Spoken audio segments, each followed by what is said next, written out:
اولاد کبھی بھی ماں باپ کے گھر میں نہیں رہتی سوائے تھوڑے سے عرصے کے. میں نے بہت واقعات دیکھے ہیں کہ باپ نے ساری زندگی کی جمع پونجی جمع کر کے گھر بنایا آخر عمر میں, اور بنانے کے بعد 2-4 سال میں مر گیا کہ میری اولاد رہے گی. ابا کے مرنے کے بعد ہی بچے سارے الگ الگ ہو گئے, کوئی بھی نہیں رہتا. پر کسی کو اشکال ہوگا کہ اچھا ہم اپنی اولاد کو بے یار و مددگار چھوڑ دیں اپنے مرنے کے بعد. نہیں آ رہی سمجھ میں بات؟ ہم اپنی اولاد کو بے یار و مددگار چھوڑ دیں, اس کے پاس کوئی پراپرٹی نہ ہو ہمارے مرنے کے بعد, وہ تو لوگوں سے بھیک مانگتی پھرے گی. یاد رکھو, پہلے اپنی فکر کرو, اس کے بعد اپنی اولاد کی. جس کے پاس بہت زیادہ پیسہ ہو وہ خود بھی بہت اچھا کھائے پیے اور کچھ پراپرٹی بھی بنا لے اپنی اولاد کے لیے. لیکن بہت زیادہ پیسہ نہیں ہے تو اپنا پیٹ کاٹ کے اپنی زندگی کو پریشان کر کے اولاد کا مستقبل بنانا, تو اس کا مطلب یہ ہوا کہ پھر آپ کی اولاد بھی اپنا پیٹ کاٹ کے اپنی اولاد کا مستقبل بنائے گی. تو اصل مستقبل بن کس کا رہا ہے یہ پتہ ہی نہیں چلتا. سب ایک دوسرے کا مستقبل بنانے کے لیے اپنے آپ کو عذاب میں ڈالا ہوا ہے. تو یہ تو قیامت کے قریب جب آخری انسان دنیا میں آئے گا نا, جس کے آگے بچے نہیں ہوں گے, اس کا بنے گا مستقبل. اور وہ بھی جب بنے گا جب اس کو یہ پتا ہوگا کہ میرے پاس قیامت آ جائے گی, میری اولاد نہیں ہوگی, پھر وہ اپنے لیے پیسے جمع کرے گا. بڑی گہری اور باریک بات ہے جس کی سمجھ میں آ جائے. پہلے کس کی فکر کرو؟ اپنی بنیادی ضرورتیں پوری کرو. بنیادی ضرورتیں بتا دوں کیا کیا ہیں. سب سے پہلے کیا ہے؟ مناسب خوراک. یہ انسان کی بنیادی ضرورت ہے. میں نے بعض لوگوں کو دیکھا ہے پیٹ کاٹ کے گھر بناتے ہیں. صبح ناشتے میں 2 سلائس کھا لیے, کیونکہ اگر دیسی گھی سے روٹی کھائیں گے, گھی کا خرچہ, پھر وہ قسطیں کیسی مکان کی اور گاڑی کی جو قسطیں ہیں وہ کہاں سے ادا ہوں گی. 30 کروڑ روپے لوگوں نے قرضہ لیا ہوا بینکوں سے. ایسے لوگوں کو میں جانتا ہوں اپنی اولاد کا مستقبل بنانے کے لیے. جس آدمی کے ذمے 30 کروڑ کا قرضہ ہو, اس کا مستقبل تو تباہ ہو گیا کہ نہیں ہو گیا؟ اس کو تو ہر وقت دماغ میں ٹینشن کہ اتنا قرضہ ہے میرے اوپر. تو آپ کے والد نے جو آپ کے مستقبل کا سوچا تھا, آپ کا مستقبل تو تباہ ہو گیا. کس کے مستقبل کے چکر میں؟ آپ کی اولاد کے مستقبل کے چکر میں. اور جب آپ کی اولاد جوان ہوگی, شادی کرے گی, تو وہ اپنی اولاد کے چکر میں 60 کروڑ کا قرضہ لے لے گی. نہیں آ رہی نا بات سمجھ میں؟ تو آ رہی ہے تو گردن تو ہلایا کریں. یہ وہ حماقتیں ہیں جو دنیا دار لوگ کر رہے ہیں اور ڈپریشن کے مریض بنے ہوئے ہیں. اللہ پہ توکل, اللہ پہ اعتماد مسلمان کی زندگی سے نکل گیا. جانتے ہی نہیں کہ توکل کیا ہوتا ہے, اللہ پہ اعتماد کیا ہوتا ہے. جب یہ بات دماغ میں اتر جائے گی کہ مجھے پالنے والا کون ہے؟ اللہ ہے. تو میری اولاد کو بھی کون پالے گا؟ اللہ. ٹینشن فری زندگی ہو جاتی ہے. تو جتنا مجھے اللہ نے مکلف بنایا میں اس کا پابند ہوں, اس سے زیادہ کی میں نے فکر کرنی نہیں ہے. اتنی فکریں مسلط کی ہوئی ہیں, ہائے یہ نہ ہو جائے, ہائے یوں نہ ہو جائے, ہائے بچہ سٹی اسکول میں نہیں پڑھا تو پتہ نہیں کیا ہو جائے گا. پیسے ہیں نہیں ادھر میرے پاس, لوگ بھیک مانگنے آتے ہیں. ایک صاحب آئے, میرے 4 بچے ہیں, اسکول کی فیسیں نہیں ادا ہو رہی, کوئی زکوٰۃ فطرانہ. میں نے کہا ادھر لوگوں کے پاس کھانے کے پیسے نہیں ہیں, میں ان کو زکوٰۃ دوں یا آپ کے سٹی اسکول کی فیسیں بھروں میں اس سے؟ ایک بندہ آیا میرے پاس, میں نے پی ایچ ڈی کرنا ہے, مولوی صاحب کچھ زکوٰۃ فطرانے کے پیسے ہوں گے؟ میں نے کہا کیوں کرنا ہے پی ایچ ڈی؟ کہہ رہے یار وہ کیا ہے, معاشرے کی ضرورت ہے. میں نے کہا پہلے روٹی والوں کی ضرورت پوری کریں, یا لوگ مجھے دے کے جاتے ہیں بیچارے اعتماد پر, کوئی مستحق ملے تو آپ ان کو پہنچا دیں. تو میں نے کہا جب جس نے مجھے رقم دی وہ پوچھے گا کہ کس کو دی آپ نے, میں کہوں وہ جو بندہ پی ایچ ڈی کر رہا تھا, تو وہ دینے والا کہے گا پی ایچ ڈی تو میں نے نہیں کیا ہوا, میری زکوٰۃ سے لوگوں کو پی ایچ ڈی کروا رہے ہو آپ. علاج کے پیسے نہیں ہیں, کھانے کو بعض لوگوں کے گھروں میں چولہے نہیں جل رہے, تو میرے پاس آئے بھیک مانگنے. گھر میں بڑی پریشانیاں ہیں اور مولوی صاحب بہت ٹینشن میں ہوں, بہت. ایکچولی میں بتا نہیں سکتا, اتنی اچھی انگلش بول رہا ہے تو وہ تو ویسے ہی پریشان نہیں ہونا چاہیے اس کو. اس زمانے میں انگلش لینگویج سینٹر ہی کھول کے تم پیسہ کما سکتے ہو, تم انگلش پڑھا کے پیسہ کما سکتے ہو, تو وہ انگلش اردو سب ملا جلا, وہ بڑا پریشان ہے. میں بھی ترس آ گیا اس کے آنسو دیکھ کے, اور نہیں کیا, میں نے جب پریشانی کی تفصیل پوچھی, میں نے کہا مثلاً کیا پریشانی؟ کہہ رہے بس خرچے ہی پورے نہیں ہو رہے, خرچے پورے نہیں ہو رہے. ظاہر ہے میں پریشان ہو گیا کہ یار بیچارے کے خرچے ہی پورے نہیں ہو رہے, یہ تو بہت بڑا مسئلہ ہے نا, خرچے پورے نہیں ہو رہے. شکر ہے میں نے رقم دینے سے پہلے پوچھ لیا احتیاطاً. میں نے کہا ناشتہ کیا تھا صبح آپ نے؟ ہاں. کیا کھایا تھا ناشتہ میں؟ انڈا تھا. میں نے کہا پراٹھا بھی تھا؟ ڈبل روٹی بھی تھی؟ ہاں. سلائس بھی تھے. مکھن بھی ہوگا؟ میں نے کہا ہاں مکھن بھی. میں نے کہا یہ ناشتہ ہے؟ کہہ رہا یہ تو ہوگا نا گھر میں, اب ناشتہ تو ہوگا, یہ تو بنیادی, یہ تھوڑی کہ ناشتہ ہی نہیں ہو رہا. کھانا کھایا تھا دوپہر کا؟ گزشتہ کل کی بات. ہاں کھایا تھا. رات کو بھی کھایا تھا؟ فٹ پاتھ پہ سوئے تھے؟ کہہ رہے نہیں گھر میں سویا تھا. اب گھر کی جیسی باتیں کہہ رہے اپنا نہیں ہے, ذاتی گھر نہیں ہے, کرائے کا ہے. میں نے کہا اپنا ذاتی گھر ہو یا کرائے کا گھر ہو، سونے کی جو بنیادی ضرورت ہے، سونے کے لیے انسان کو کیا چاہیے؟ اوپر ایک چھت چاہیے. کیا خیال ہے بھائی؟ چار دیواری چاہیے تاکہ ایسا نہ ہو ہوا کے تھپیڑوں سے اڑ جائے کہیں. اور چار دیواری اس لیے بھی چاہیے شادی شدہ آدمی کو کہ بیوی بچے عزت کے ساتھ سو جائیں، بے پردگی نہ ہو. میں نے کہا مچھروں سے بچنے کا انتظام ہے، کیونکہ مچھر اگر ہو تو کم از کم میں تو نہیں سو سکتا. پورے کمرے میں ایک مچھر بھی اگر ہو میں نہیں سو سکتا. مجھے پتہ نہیں مچھر سے کوئی خصوصی الرجی ہے کیا ہے، اور وہ آتا بھی سیدھا میرے پاس ہی ہے. میں یہ باقاعدہ تجربہ کیا ہے. پورے کمرے میں ایک مچھر بھی نہیں آ رہا ہے، 100 آدمی بیٹھے ہوئے، میں جا کے بیٹھ جاؤں گا، سب کو چھوڑ کے میرے بیان میں آ کے بیٹھ جائے گا وہ سامنے. میں نے کہا لے بھائی. تو میں نے کہا اس لیے میں نے ایک سوال پوچھا، مچھروں سے بچنے کا انتظام ہے تاکہ ایسا نہ ہو کہ مچھردانی کے بھی پیسے نہیں ہیں، یا وہ کوائل جو آتی ہے اس کے بھی پیسے نہیں ہیں، جس کی وجہ سے اب رات کو مچھر نہیں سونے دے. تو کہہ رہے نہیں وہ تو کوائل کے پیسے تو ہر ایک کے پاس ہی ہوتے ہیں، نہیں ہوتے تو میں زکات سے کوائل خرید کے دے دیتا اس کو. بھئی ایک معقول ادھر ہے. میں نے کہا پھر پرابلم کیا ہے؟ سارے خرچے تو پورے ہو رہے ہیں. ارے یار بچوں کی اسکول ہے، فیس ہے، اور فلانا ہے، اور ڈمکانا ہے، اور یہ ہے اور وہ ہے. کوئی فیوچر کے لیے کوئی پراپرٹی نہیں ہے. بچیاں جوان ہو جائیں گی، ان کی شادی کے لیے کرنی ہے، ان کے جہیز کی رقم، یہ سب ساری چیزیں، کچھ بچت ہی نہیں ہے، کچھ بچ ہی نہیں رہا. میں نے کہا جس سے زکات مانگنے آئے ہو نا، اس کے پاس بھی کچھ نہیں بچتا الحمدللہ، اسے تو یہ فکر نہیں ہے. میں نے کہا مجھے دیکھا کبھی آپ نے کہ میں کسی سے زکات مانگ رہا ہوں کہ میرے پاس کچھ نہیں بچتا؟ بلکہ میں تو اتنا خوش ہوں کہ مجھے نظر لگنے کا ڈر تو ہوتا ہے کہ نظر نہ لگ جائے. اتنے رزق کی فراوانی ہو رہی ہے کہ سب چیزیں اللہ نے پوری کر دی، کوئی کمی نہیں چھوڑی. سوتے رات کو پنکھا بھی چل رہا ہے الحمدللہ، اسی سے خوش ہو. کراچی میں کوئی رات کو سوئے اور پنکھا چلنے کو مل جائے اس کو، اسے تو خوشی سے پاگل ہونے کا خطرہ ہوتا ہے. میں نے کہا کتنے لوگ ہیں جو رات کو سوتے ہیں بغیر پنکھے کے، میں تو ان کو حیران ہوتا ہوں کس عذاب میں ہیں. ہم سوتے ہیں اللہ کا شکر ہے پنکھا چل رہا ہے، پھر دیکھ دیکھ کے خوش ہوتے رہتے ہیں. اسی سے بعض دفعہ نیند اڑ جاتی ہے. صبح اٹھتے ہیں تو ناشتہ ہوتا ہے، مل رہا ہے، بچوں کو بھی کھانے کو مل رہا ہے. یہ خوشی ایسی ہے خدا کی قسم. میں نے کہا میری جو دل کی کیفیت ہے، مجھے یہ ڈر لگتا ہے کہ کہیں ناشکری کا عذاب نہ آ جائے میرے اوپر. اور آپ کو یہ پریشانی ہے کہ بچتا کیوں نہیں ہے. فیوچر، مستقبل مستقبل مستقبل، سوچ سوچ کے پاگل ہو رہے ہیں. پھر کہنے لگے بچے اسکول نہیں جائیں گے. میں نے کہا کون سے اسکول میں پڑھتے ہیں؟ کہہ رہے سٹی اسکول میں. میں نے کہا یہ ہم بیوقوف ہیں یا یہ ہمارے پڑوسی بیوقوف ہیں جن کے سٹی اسکول میں نہیں پڑھ رہے؟ کیا ضرورت ہے سٹیز؟ کہہ رہے ہیں بھائی آج کل، پھر وہ جواب سنیں نا کہ آج کل بچوں کا مستقبل بنانا ہے تو ایسے اسکولوں میں تو پڑھانا پڑے گا. غریبوں کے اسکولوں میں اور یہ چھوٹے موٹے گورنمنٹ کے فیلے اسکول، ان میں تو بچے تباہ ہو جاتے ہیں. میں نے کہا آپ کو کس نے کہا کہ آپ بچوں کو اسکول بھیجو؟ تعلیم کے لیے یاد رکھو اسکولنگ ضروری نہیں ہے. اسکولوں کے بارے میں آپ کو تھوڑی سی ایک معلومات دے دوں. اسکول میں بچہ جتنا ٹائم لگاتا ہے بلا مبالغہ، ماں باپ بچے کو گھر میں صرف آدھا گھنٹہ روزانہ پابندی سے دے دیں، وہ اسکول والا سلیبس جو 8 سال میں مکمل ہوتا ہے وہ آپ 3 سال میں گھر میں مکمل کرا سکتے ہیں اس کو. یہ صرف ہوائی دعوے نہیں ہیں، اس پر بہت سے لوگ عمل کر رہے ہیں. میں آپ کو ایسے لوگوں سے ملا سکتا ہوں، انہوں نے بچوں کو ایک دن بھی اسکول نہیں بھیجا، گھر میں بیوی کی ذمہ لگایا کہ آدھا گھنٹہ آپ نے ان کو اسکول کی تعلیم دینی ہے. نصاب لا کے رکھ دیا گھر میں، 1 سے 8ویں تک کا جو سلیبس ہے نا، وہ بھی آکسفورڈ یونیورسٹی والا، وہ گھر میں لا کے رکھ دیا کہ یہ ساری کتابیں آپ نے پڑھانی ہے. روزانہ کتنا ٹائم دینا ہے؟ بولو بھائی، آدھا گھنٹہ، لیکن پابندی سے. 8ویں تک ہم بچے کو گھر میں ہی پڑھائیں گے، ماں پڑھائے گی، کچھ باپ محنت کرے گا. اور اگر دونوں بالکل ہی فارغ ہیں، اول تو ایسا ہوتا نہیں ہے کہ بالکل ہی فارغ ہوں، بہت ہی کوئی مسئلہ ہے، تو جتنا آتا ہے اتنا تو پڑھائیں نا. جتنا رہ جائے گا اس کے لیے اللہ کو انتظام کر دے گا. جتنا آتا ہے الف بے پیتے تو آپ کو آتی ہے، بی سی ڈی تو آپ کو آتی ہے، وہ تو آپ گھر میں پڑھا دیں.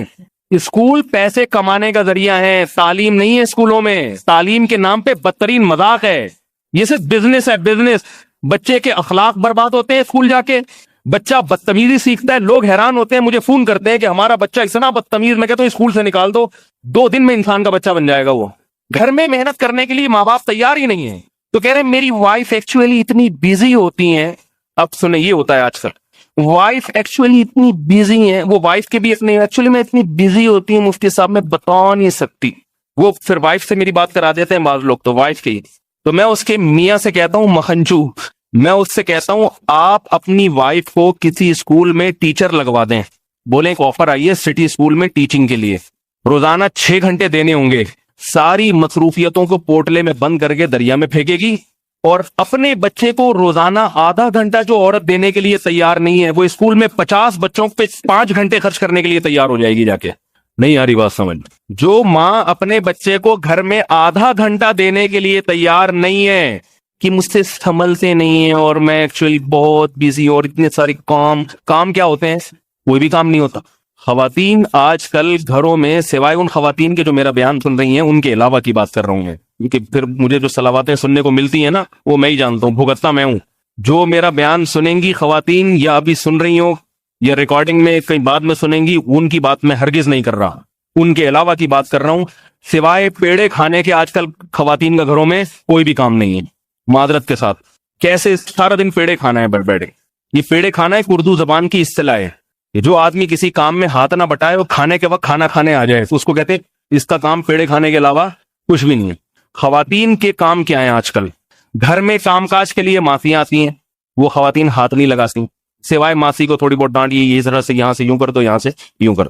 پہلے عورت کی ایک ذمہ داری ہوتی تھی بچے پیدا کرنا، آج کل وہ بھی چھوڑ دیے. ایک پوری زندگی میں 1 یا 2، بہت مشکل تیسرا، 1 یا 2 یا 3 بچوں کی ولادت کے عمل سے گزرنا، یہ ایک ٹینشن کا تھوڑا سا کام ہوتا ہے. اس میں بھی مرد کو جو ٹینشن اٹھانی پڑتی ہے نا، وہ عورت کی ٹینشن سے زیادہ ہے. ایک آدمی کا فون آئے، میری بیوی پریگننٹ ہو گئی ہے، میں چاہ رہا ہوں حمل گرا دوں. میں نے کہا تو گناہ ہے. کہہ رہے خدا کی قسم وہ اتنی تکلیف میں نہیں ہے جتنی تکلیف میں ہوں. میں نے کہا کیوں؟ کہہ رہے اس کو تھوڑے سے چکر آتے ہیں، اتنا مجھے سناتی ہے کہ مجھے اس سے زیادہ چکر آنا شروع ہو جاتے ہیں، برداشت تو ہے ہی نہیں. اور پھر گلوکوز کے ڈبے، اور پھر جناب، اور وہ پھر یہ لا دو، پھر وہ پھل، اور پھر وہ گلوکوز کی بوتلیں، اور پھر ڈاکٹروں کے الٹرا ساؤنڈ، پھر ایکس رے، پھر میں لے کے بھاگ. کہہ رہا ہے بچہ جننے کی تکلیف کسی زمانے میں عورتوں کو ہوا کرتی تھی، آج کل ساری تکلیفیں مرد کو ہوتی ہیں. پھر آپریشن بھی لکھ دیتے ہیں آج کل ڈاکٹر، اس میں سارا خرچہ کس کا ہو جاتا ہے؟ وہ بیچارہ اتنی ٹینشن اٹھا رہا ہے. تو پوری زندگی میں 2 یا 3 بچے جننے کی تکلیف کے عمل سے عورتیں گزرتی ہیں، یہ ایک ٹینشن ہے. بچے پالنے کے لیے بھی، بچوں کو پالنے میں سب سے بڑی ٹینشن ہوتی ہے بچوں کے قضائے حاجت، پیشاب پخانے، وہ ساری ذمہ داری پیمپر کی کمپنیوں نے اپنے لے لی. جتنی پیمپر کی جو کمپنی ہے وہ کہتی ہیں بچے کی ہگائی متائی کی تمام ذمہ داری کس پر ہے؟ ہم پر ہے. خرچہ کون اٹھائے گا اس کا؟ میاں اٹھائے گا، شوہر. اب جس گھر میں ایک بچہ بھی ہو نا، پیمپروں کے پورے تھان آ رہے ہیں ہول سیل کے حساب سے. اب تو لوگوں نے ریٹیل پرائس سے پیمپر لینا ہی چھوڑ دیا، کوئی افورڈ ہی نہیں کر سکتا. احتیاطاً 1 مہینہ پہلے سے پیمپروں کے ڈبے آ کے پیکنگ میں آگے رکھے جاتے.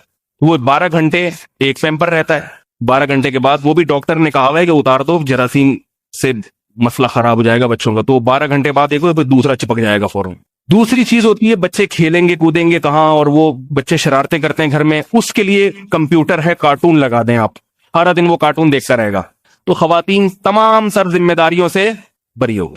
مجھے یہ جملہ، مجھے پتا ہی ہے، مجھے اس کا جو ریئیکشن میرے اوپر، آپ تو بیان سن کے ہنس کے چلے جائیں گے. میں بہت سی باتیں جو ممبر پہ بیٹھ کے کہتا ہوں، مجھے پتا ہوتا ہے کہ یہ میں کتنی بڑی بات کر رہا ہوں اور اس پہ ریئیکشن کیا ہوگا، میں کتنا بھگتوں گا. لیکن ایک امانت کا تقاضا ہے کہ رکھ دوں آپ کے سامنے، تاکہ گھروں کی خواتین کو تھوڑا سا سیدھا کریں. میں یہ نہیں کہہ رہا کہ آپ ظلم کرنا شروع کر دیں، بد اخلاقی بدتمیزی شروع کر دیں. ان کو بتائیں دیکھو یورپ امریکہ کی خواتین کو دیکھو، بچے بھی پیدا کرتی ہیں، پالتی بھی ہیں، اور کما کے بھی شوہر کو کھلاتی ہیں. ابھی میں دبئی گیا، وہاں اور خواتین بہت ہی فلپائن کی، ہر ہوٹل میں ملازم، دکانوں میں فلپینی لڑکیاں. میں نے وہاں پوچھا یہاں ان کے آدمی کہاں ہیں؟ انہوں نے کہا آدمی ان کے گھروں میں بیٹھ کے پیڑے کھاتے ہیں، اپنے اپنے ملکوں میں بیٹھے ہوئے ہیں شوہر ان کے، اور یہ یہاں سے دبئی سے کما کے اپنے میاؤں کو کھلا رہی ہیں. تو خواتین کو ان سے عبرت حاصل کرنی چاہیے کہ ہمارے ہاں شریف آدمی اگر آپ کو مل جائے، بیچارہ کما کے کھلا رہا ہے، تو اب اس کا سارا خون نہ نکالو، تھوڑا سا خون رہنے دوست. اتنا ذہنی ٹارچر کرتی ہیں اس. ہاں 2 نمبر آدمی مل جائے نا، پھر سیٹ چلتی ہیں بالکل. تو کہاں سے بات کدھر چلی گئی، کیا کہہ رہا تھا میں؟ تو وہ میں یہ کہہ رہا تھا کہ گھر میں ماں اپنے بچے کو آدھا گھنٹہ پڑھانے کے لیے تیار نہیں ہے، اور اسکول میں 50 بچوں کو 5-6 گھنٹے پڑھانے کے لیے تیار ہے. تو اس کا مطلب ہے کہ خواتین اپنی ذمہ داری پوری کرنے کے لیے تیار نہیں ہیں. تو اپنے گھروں میں اپنی زوجات کو کہیے کہ بھائی جو آپ کو آتا ہے پہلے بچوں کو وہ تو پڑھا دو جتنا آتا ہے، اسی سے انشاءاللہ بہت کچھ ہو جائے گا. میں ایسے لوگوں کو جانتا ہوں کہ انہوں نے اپنے بچوں کو اسکول نہیں جانے دیا، گھر میں پڑھایا ہے، ذمہ داری پوری کی ہے. نتیجہ کیا نکلا؟ ہمارے ہی رشتے داروں میں ہے، وہ خود اسکول ٹیچر ہے نا، اس کو اسکولوں کے حالات معلوم ہے کہ کیا ہو رہا ہے اسکولوں میں، کس طرح بچوں کا وقت ضائع ہو رہا ہے.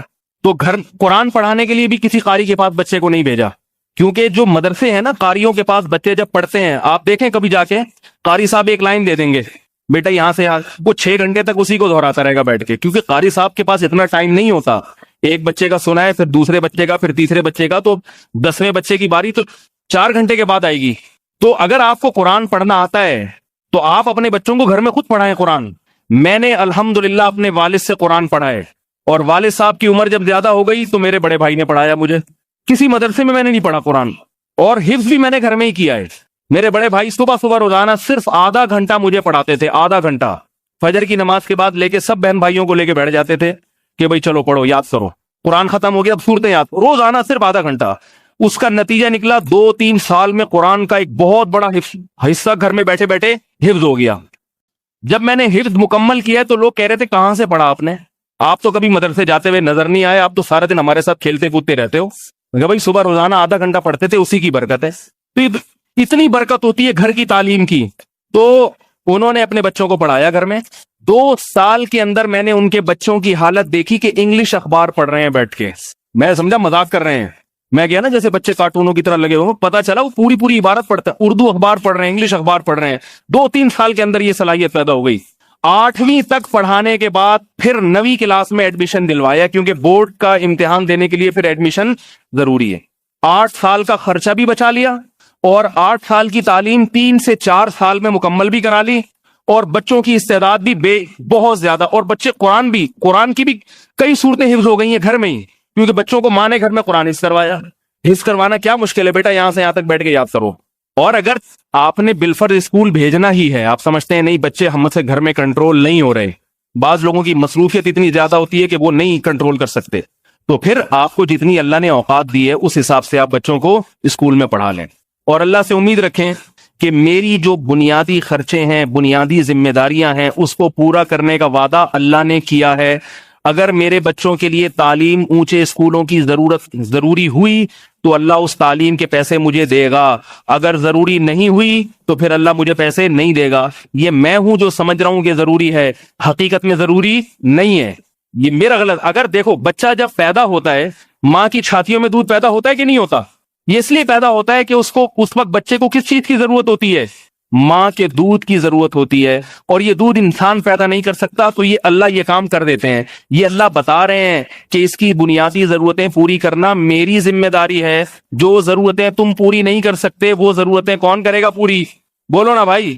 وہ اللہ کہتا ہے وہ میں پوری کروں گا.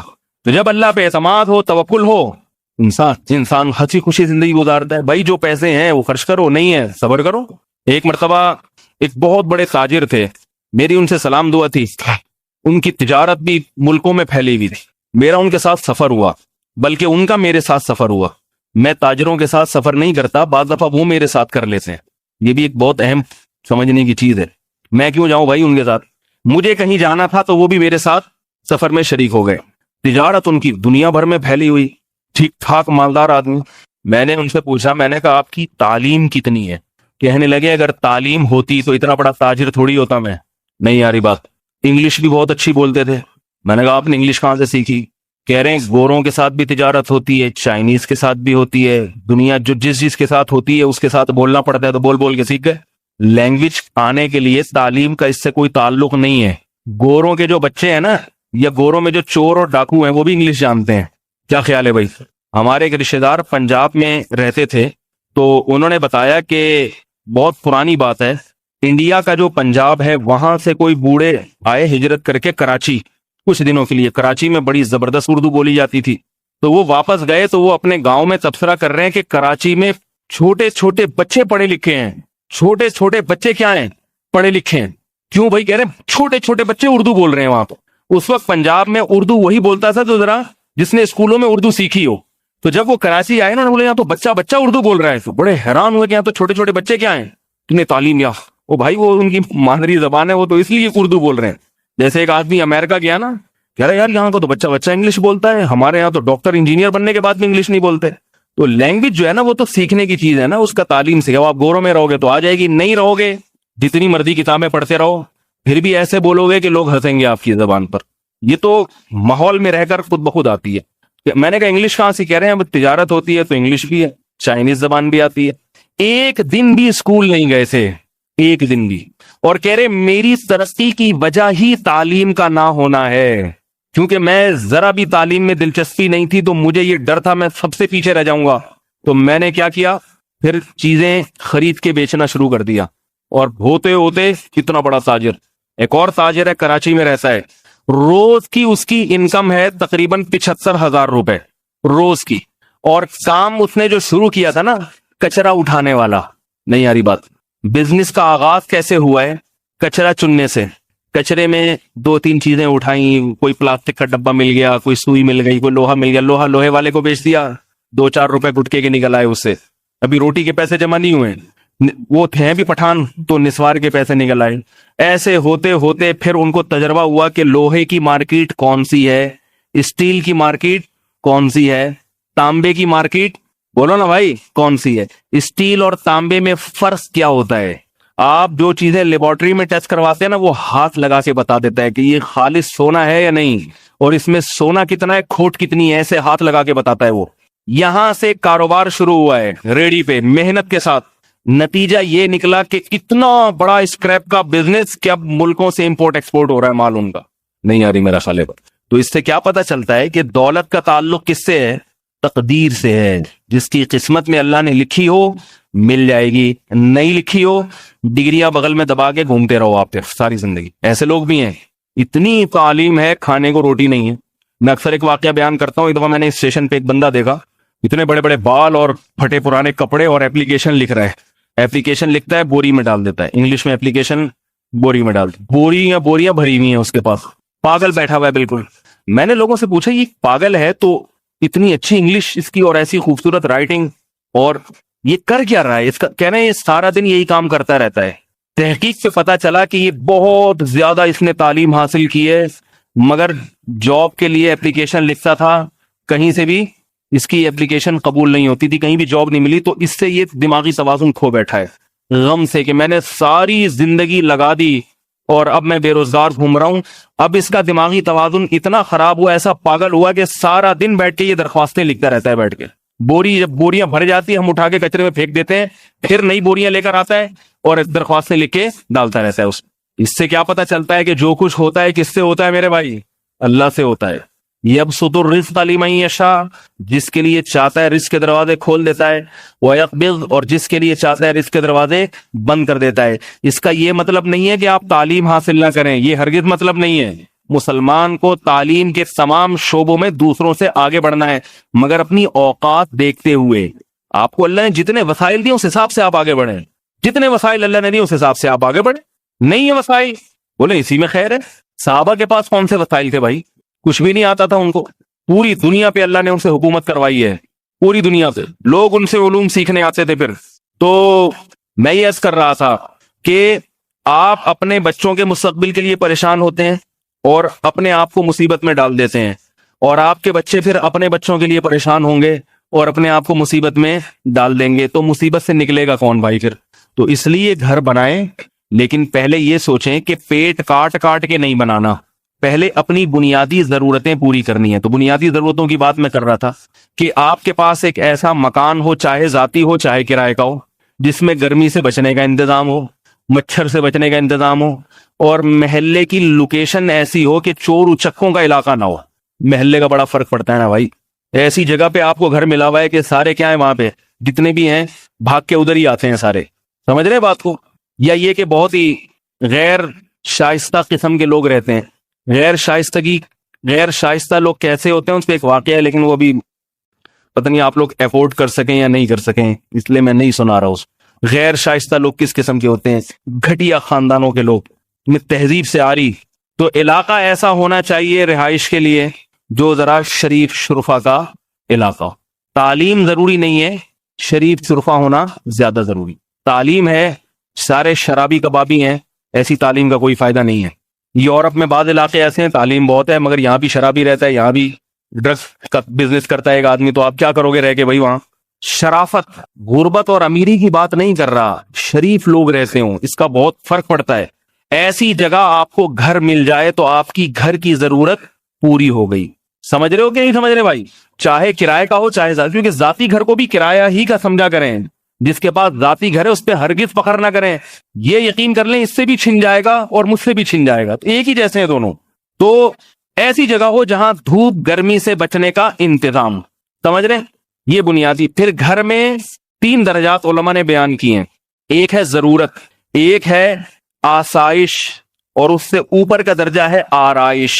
ضرورت تو آپ کی جھونپڑی میں بھی پوری ہو جائے گی, بارش سے بچا لے گی, دھوپ سے بچا لے گی, مگر مشکل سے ہوگی. جھونپڑی میں ضرورت تو پوری ہوتی ہے مگر مشکل سے. ذرا سی ہوا چلی آپ پریشان ہو جاؤ گے, وہ جھونپڑے کے وہ پردے سیدھے کرنے میں لگے رہو گے, جو بھی گزرے گا تھوکتا ہوا جائے گا وہاں سے, لوگ عزت نہیں کریں گے. یہ ایک لوگوں کے ذہنوں میں خیال ہوتا ہے. اگر آپ کو سیمنٹ کا بنا ہوا گھر مل گیا تو ضرورت آپ کی, بولو بھائی, پوری ہو گئی.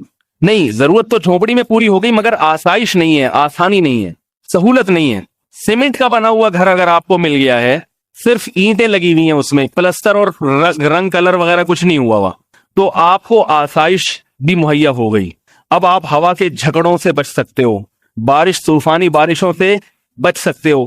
لیکن کیا ہے, آسائش ہے, آرائش نہیں ہے, زینت نہیں ہے اس میں. جب لوگ آئیں گے تو ان کو اچھا نہیں لگے گا.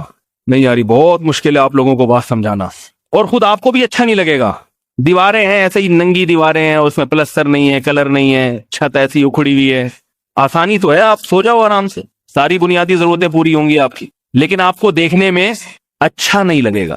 تو اتنا پیسہ انسان کے پاس آ جائے کہ وہ گھر اس کو ایسا مل جائے جس میں پلستر ہوا ہو, دیواریں میلی کچیلی نہ ہو, باقاعدہ کلر ہوا ہوا اس کے اندر.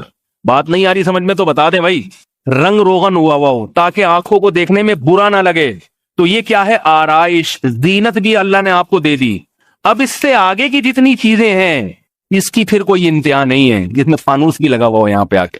اور جناب یہ والا کلر کچھ اور رنگ کا ہو, یہ والی, میں ایک صاحب کے گھر گیا, 1 گھنٹے تک میں کمرہ ہی گھوم گھوم کے دیکھتا رہا ہوں. یہ والی دیوار نیلے رنگ کی, یہ پیلے رنگ کی, اور یہ گولے گھنٹے کی دکان بنایا ہوا تھا انہوں نے گھر کو, یہ ہرے رنگ کی. پھر یہ والی دیوار کھردری, ہاتھ لگاؤ تو کھردری, یہ بالکل پلین, چھت پہ فانوس لگے ہوئے ہیں. یہ کیا ہے, یہ بہت اوپر کی چیزیں جس کی کوئی انتہا نہیں ہے. پھر یہ سوچ اگر بنائی آپ نے, پھر تو آپ اس سے بھی تھوڑے دنوں میں تھک جاؤ گے. آپ بولے یہ نیلی دیکھ دیکھ کے تھک گیا, اس کو پیلا ہونا چاہیے, اور یہ والی لال تھی, اس کو دیکھ دیکھ کے تھک گیا ہوں, اس کو وائٹ کر دو. تبھی تو لوگ بدلتے رہتے ہیں, بدلتے, پھر اس کی کوئی انتہا نہیں ہے. یہ ہوس ہے, ہوس. بہت پیسہ اللہ نے دیا ہو تو ٹھیک ہے, یہ بھی نہیں دیا تو اس کی فکر کرنے کی ضرورت نہیں ہے. گریوی میں کسی کو مل گیا تو روزانہ دیواریں, پوری دیوار ہٹا کے دوسری دیوار لگا دے. اتنا پیسہ بھی بعض لوگوں کے پاس ہوتا ہے, وہ پورا کمرہ کنٹینر میں لوڈ کر کے دوسرا کمرہ منگوا کے لگا دیتے ہیں. فالتو میں اللہ نے دیا ہے تو بدل لو, نہیں دیا تو اس کی جستجو نہ کرو, کیونکہ اس کی کوئی انتہا, بولو بھائی, نہیں ہے. اس سے پہلے انسان کی فطرت ہے, گھر ہو کم از کم اس میں کوئی کلر تو ہو نا. میں جب یہاں امامت کے لیے آیا نا, تو یہاں مسجد والوں نے مجھے گھر دکھایا, وہ ظاہر ہے پہلے امام استعمال کر کے گئے تھے, اس کی دیواریں ذرا کلر ولر. میں نے کہا بھائی میں اس گھر میں آؤں گا, پہلے کلر ہونا چاہیے تاکہ دیواریں صاف ستھری لگیں. تو انتظامیہ نے کلر کروا کے دیا, میں آ گیا, اب تک ہوں الحمدللہ. پھر 5 سال کے بعد دوبارہ کروا دیا, ابھی 5 سال پورے ہونے والے ہیں, ٹھیک ہے. تو یہ بنیادی یہ چیز ہے, کیونکہ جس کی طبیعت میں تھوڑا سا بھی نفاست ہوگی وہ یہ گندگی برداشت نہیں کر سکتا کہ ادھر کی دیوار کالی ہوئی ہوئی, ادھر کی پیلی ہوئی, ادھر کا رنگ اکھڑا ہوا, یہ نہیں ہو سکتا. پھر صاف ستھری چیزیں ہونی چاہیے, دیوار صاف ستھری ہو, کلر ہوا ہوا اس کے اوپر, ٹائلیں ہوں, اور اچھا ہے وہ. پھر اچھے کی تو پھر کوئی انتہا نہیں ہے نا. اچھے میں تو فانوس لگا دیں آپ, اس میں چمک پٹیاں لگا دیں, ٹھیک ہے, ٹیپ چڑھا دیں. آپ نے دیکھا ہوگا بعض لوگوں نے اپنی سائیکلوں پہ کیا کیا چڑھایا ہوا ہوتا ہے, موٹر سائیکلوں کو چمک چھلو بنایا ہوا ہوتا ہے انہوں نے اپنی.